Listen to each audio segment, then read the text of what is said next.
This episode is brought to you by CuriosityStream, a subscription streaming service that offers over 2,000 documentaries and non-fiction titles. Unlimited access starting at just $2.99 a month and 30 days for free if you sign up at curiositystream.com/biographics with the code biographics. More about them in a bit.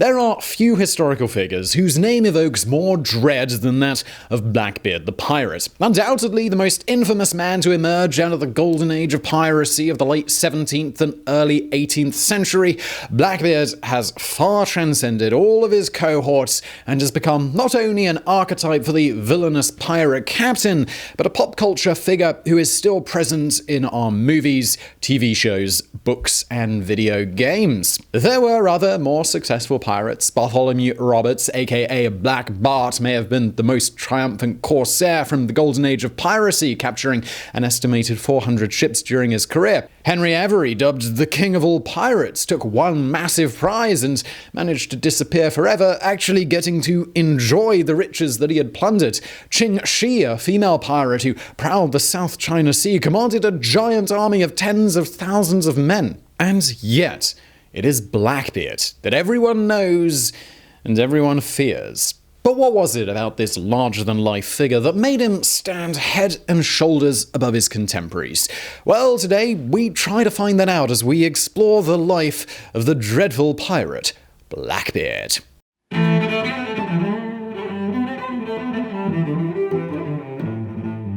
Right off the bat, there is a problem with trying to tell the story of Blackbeard, one which is shared with pretty much every other pirate of his time, and that's a lack of contemporary sources. Blackbeard might be the most famous corsair in history, but we know shockingly little about his life before he raised the black flag. The main source we have for Blackbeard's life, and indeed for many of his ilk, is a book originally published in 1724 by one Captain Charles Johnson. It went by several very, very long names as it was reprinted in multiple editions, but it is typically known as A General History of the Pirates. It's a fascinating read, and it certainly has a lot of juicy stories, but the way it presents its characters in a somewhat mythical way makes historians think it might contain its fair share of fabulations, not just facts. Fittingly, even the author is a mystery to us. So little is known of Captain Charles Johnson that people have usually assumed it is a pseudonym. Since 1932, when the idea was first proposed by writer John Robert Moore,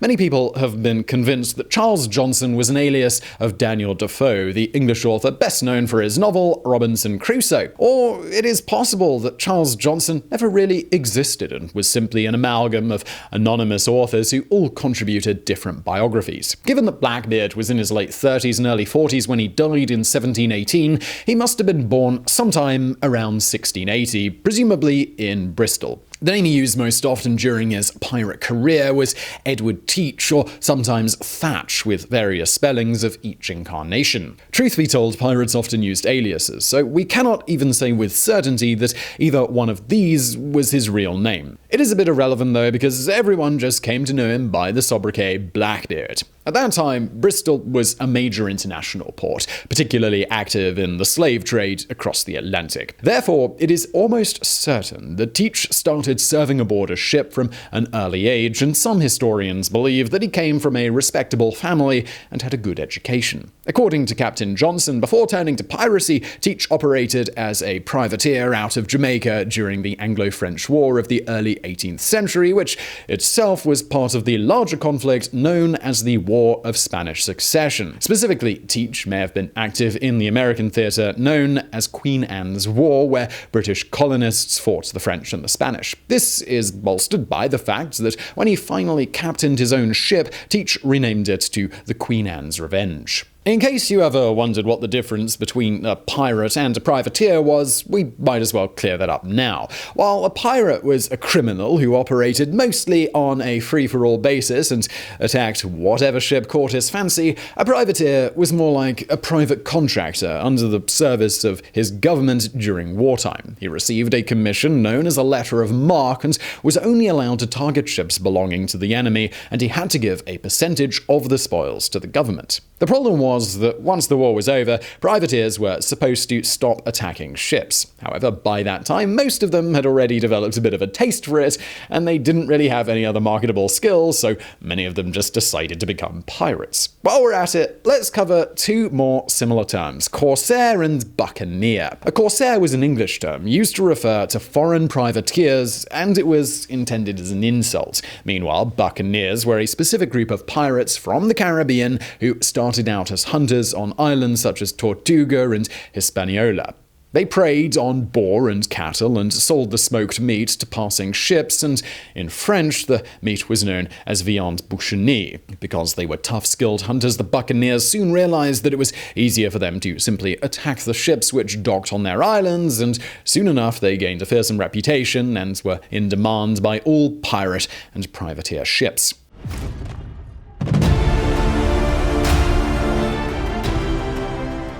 The story of Blackbeard starts in earnest in 1716, when he took up piracy. You might be surprised to learn that his career only lasted a little over 2 years, but it was enough for his infamy to spread and grow to the point where he is still a fearsome character some 300 years later. Teach was somewhat successful as a privateer. Captain Johnson mentioned that he often distinguished himself for his uncommon boldness and personal courage, but specified that he was never given command of a ship. Then he became faced with the same problem as all other privateers. In 1713, following the signing of the Treaty of Utrecht, the war ended. Teach no longer had the backing of the British government to prey on Spanish and French ships, so inevitably he turned to piracy. Sometime between 1713 and 1716, Edward Teach left Jamaica for New Providence, an island which proved to be an ideal headquarters for pirates. Although it once had colonists, it had been abandoned following numerous Spanish and French attacks during the war.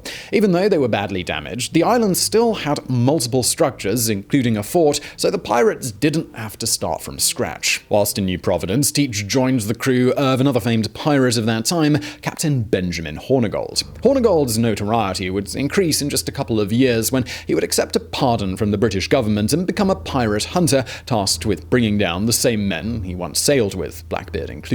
For the time being, however, the two had a strong relationship. Hornigold had been impressed with Teach's nautical skills and gave him his first commands of a ship they captured. It was only a sloop of war, which was a small ship with only 2 or 3 masts, but it was a start.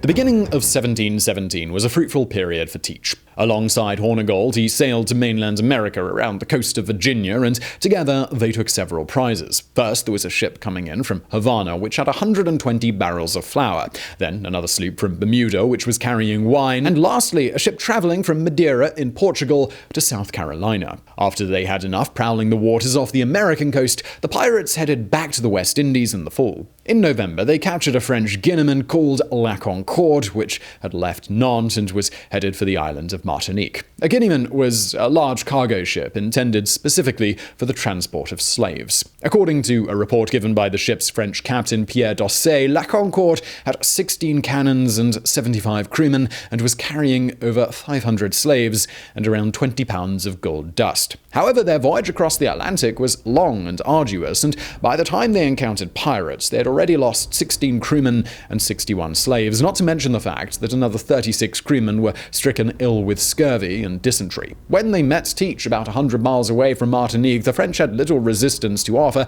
especially as the two pirate ships had a combined might of 150 men and 20 cannons. After 2 volleys fired at La Concorde, Captain Dosset surrendered the vessel. Afterwards, the pirates sailed the ships to the nearby island of Bequia, where they dropped almost everyone on the shore.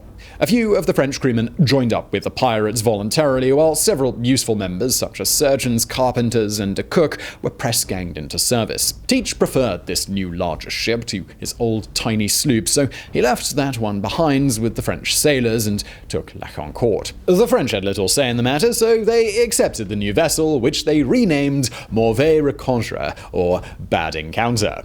As for La Concorde, with Hornigold's permission, Teach captained it and turned it into his flagship, renaming it the Queen Anne's Revenge. We already mentioned that this name came from Teach serving in Queen Anne's War, but it is also possible that he was a Jacobite, a person who wanted to restore the House of Stuart to the throne of Great Britain instead of the House of Hanover. Queen Anne was the last monarch from the House of Stuart who had passed away in 1714. Now, just before we continue with Blackbeard's journey today, let me tell you a bit about today's sponsor, CuriosityStream. CuriosityStream is a subscription streaming service that offers over 2,000 documentaries and non-fiction titles from some of the world's best filmmakers, including exclusive originals. If you're looking for a specific recommendation from me on that platform, well, what ties well into today's video would be a series called Deep Time History, and especially the second episode of that series, which is all about the Age of Exploration, something you'll probably be into if you're enjoying this video. Now, full disclosure, I haven't actually watched that series yet, but two things.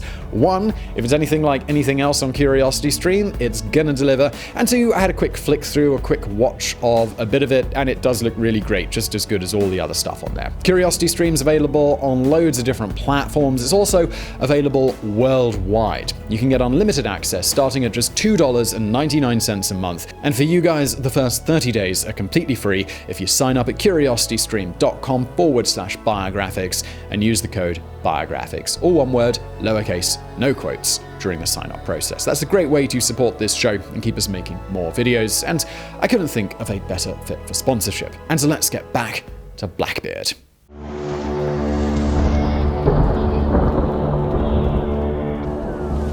Now Teach had a ship that matched his ambitions, and he was ready for the world to get to know and fear the name Blackbeard. He spent the next year prowling up and down the islands of the Caribbean, taking prizes wherever possible. This included a large vessel called the Great Allen, which the pirates plundered and destroyed, as well as a sloop called the Adventure, which Blackbeard kept and added to his fleet, captained by his sailing master, a pirate called Israel Hands. Near Barbados, the Queen Anne's Revenge engaged in a naval battle with a powerful man of war named the HMS Scarborough. Even though the other ship was bombed with 30 cannons, the Queen Anne's Revenge proved to be more than a match for it, and after several hours of fighting, the Scarborough disengaged and retreated to Barbados. Benjamin Hornigold and his ship, the Ranger, were present for some of the plunders. It's not exactly clear when he and Blackbeard parted ways, but in January 1718, he traveled to Jamaica to accept the king's pardon and become a pirate hunter. During this time, Blackbeard also made the acquaintance of another close associate, one who merits inclusion just because he is unique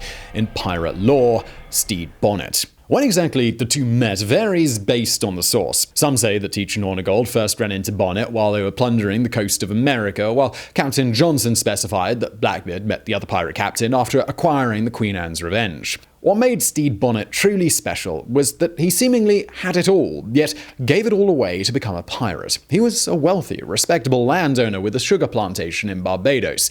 Even so, he borrowed money to buy and outfit a ship and secure a crew, and then he left his past life behind and raised the black flag. We can only speculate as to his motivation. Maybe he went through an extreme midlife crisis, or maybe he was just really bored and wanted some adventure. Contemporary accounts suggest that Bonnet suffered some discomforts he found in the married state. However, becoming a pirate just to get away from a nagging wife seems a tad extreme to historians who argue that Bonnet may have actually been mentally unstable. Whatever the reason, Stede Bonnet became a pirate captain, even though he had no knowledge of sailing. Teach picked up on this pretty quick when the two met, and he used it to his advantage in order to add another ship to his command. Bonnet's men were perfectly happy sailing under the mighty Blackbeard instead of an inexperienced captain. Bonnet was recovering from an injury and was made a permanent guest aboard the Queen Anne's Revenge, while one of Teach's men, a first mate named Richards, captained Bonnet's ship, the Revenge. Of course, in this case, permanent guest was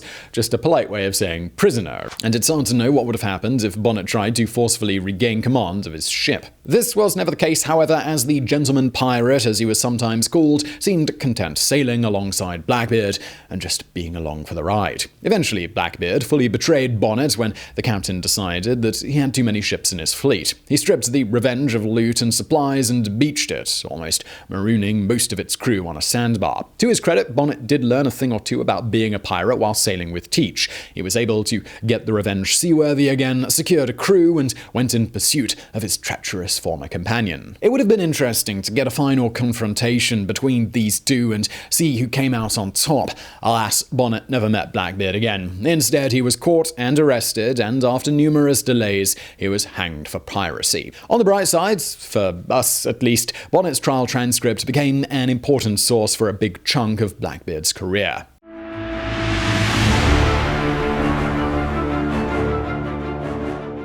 The first half of 1718 saw Blackbeard at the height of his power. He took prize after prize with little to no opposition because his fleet was mighty enough that no single ship stood a chance against them, but also because people began fearing the name Blackbeard. If Teach was good at anything, it was cultivating a menacing reputation for himself which sent chills down everyone's spine and made ship captains surrender before there was any need for actual combat. Physically, Teach was an imposing man. He was described as being tall with wide shoulders and obviously had a very long, dark beard. He wore a sling over both shoulders, which contained braces for 6 pistols that he held across his chest like bandoliers. Allegedly, he was in the habit of taking long, slow-burning fuses, lighting them and tucking them under his hat so that little wisps of smoke would form around his head, giving him an otherworldly, frightening appearance. Curiously, Teach also apparently liked to take his long beard and braid it into pigtails tied off with coloured ribbons. Doesn't exactly sound particularly terrifying, but I guess people were a lot easier to scare 300 years ago.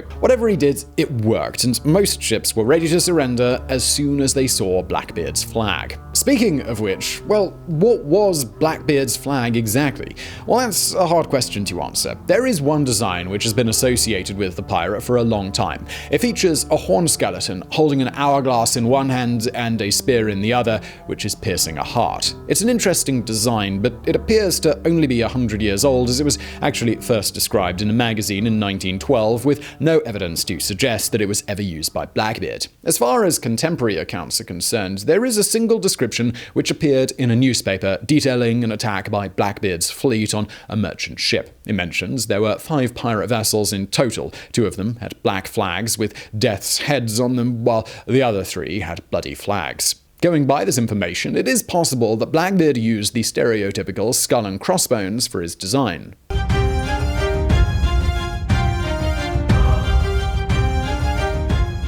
In the spring of 1718, Blackbeard had enough of the Caribbean and sailed back to America. Here, besides taking a few more prizes whenever the occasion presented itself, Teach embarked on his most brazen endeavor, blockading the city of Charlestown, South Carolina, today called Charleston. The pirates boarded and seized all of the ships that tried to enter or leave the port. One of those vessels, the Crowley, contained a lot of rich, prominent Charlestown citizens who were headed for London. Blackbeard took them as hostages and told the governor that if he didn't meet his demands, he would send the governor all their heads and burn down the ships that he had seized. Blackbeard's ransom demand was rather dull, but still practical. He wanted a chestful of medicine. He sent one of the hostages, Mr. Marque, and a few of his own men ashore and gave them 2 days to return before he started chopping off heads. Those days passed without response, but fortunately for everyone involved, the captain wasn't a premature decapitator. Blackbeard delayed his punishment long enough that Marque arrived with the medicine and explained that the reason why it took longer than expected was because the pirates got drunk in the city and couldn't be found. Blackbeard was content with this explanation and released all of his hostages safely without their valuables, of course. From there, the pirate fleet moved on to North Carolina, where something bizarre happened at Beaufort Inlet. Blackbeard lost the Queen Anne's Revenge. Apparently, the intention was to careen it. Careening is the practice of grounding a ship intentionally at a high tide so that during low tide you can repair or clean the bottom of the hull that's normally underwater. However, the ship apparently went too far ashore and ran aground into a sandbar. They tried to use one of the sloops to tow the ship back to water, but that one ran aground as well, and both sustained too much damage to be usable again. Just like that, Blackbeard was left with only 2 sloops. This proved to be a real boon for modern archaeologists, as a search team found the wreckage of the Queen Anne's Revenge in 1996, and researchers have been studying and excavating it for over 2 decades. It wasn't until 2011 that it was conclusively identified as the flagship of Blackbeard the Pirate, but it did raise a question regarding how it got there. Losing 2 ships while careening would have been, even using the gentlest terms, a foolish mistake. Up until that point, Blackbeard had shown himself a capable captain. That is why some historians speculate that he may have done it on purpose in order to break up his crew.